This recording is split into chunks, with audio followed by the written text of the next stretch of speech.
Yo, what's up, everybody? Dan here, Eclipse DOT, coming at you today from Miami. I know I'm in the middle of a shopping center. I'm actually walking over to get some Greek food if they're still open. Otherwise, I might go get a pizza if I'm hungry. Um, I digress. Ooh, great food, yummy. It's like my favorite. Okay, now to the real point. Y'all learned so much about me off of oddball tidbit facts. To the real point, what I'm really after here, talking all about the driver application. So the driver application needs to be in the driver file. And the thing that you got to realize is the driver application is probably one of the most important documents. That's the biggest one in there because there's so much crap that has to be in it. So like a few things that I like to have in my driver application, a few things that are required by federal law to be in my driver application. First one is company name. Got to have your company name on here. I know, it's tough, hard work, but a lot of companies don't. They use a generic one they stole off the internet and they just put it in there. Okay. Number two, you got to have your company address. What's your address of your company? Not that hard, right? But you'd be surprised how many companies don't actually have that. Number three, you got to have employee name. You got to have the driver name. Okay. Number four, you got to have the driver's date of birth. Number five, you got to have the driver's social security number. Man, I'm not used to hearing sirens. I'm a country boy. Number six, you got to have the driver's previous address for the last 3 years. Okay. Number seven, you got to have the driver's license information, license number, expiration date, endorsements, restrictions, that kind of stuff. Number five, I forget what the heck number I'm on. Let's see. Company name, company address, driver name, driver address, driver date of birth, driver's license information. You've got to ask them a couple questions, like has their license ever been denied or suspended or revoked? Have they ever had FMCSA issues where they've had the license suspended due to federal regulations?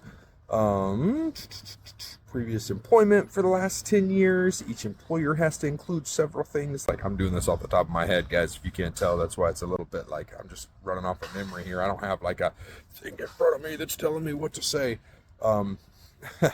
Employment history, you got to have the previous employer's name.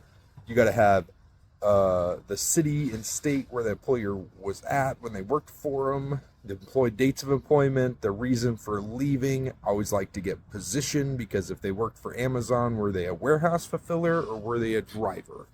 They might say they worked for Taco Bell.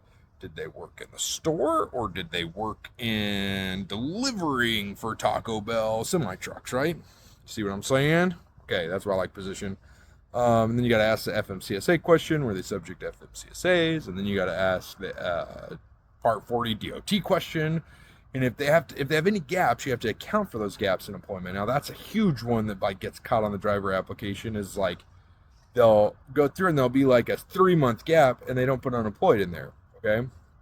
If they attended school, you got to ask them, hey, did you get your CDL in this school? Most people miss that one too, right? If they did, then you got to treat it like an employer.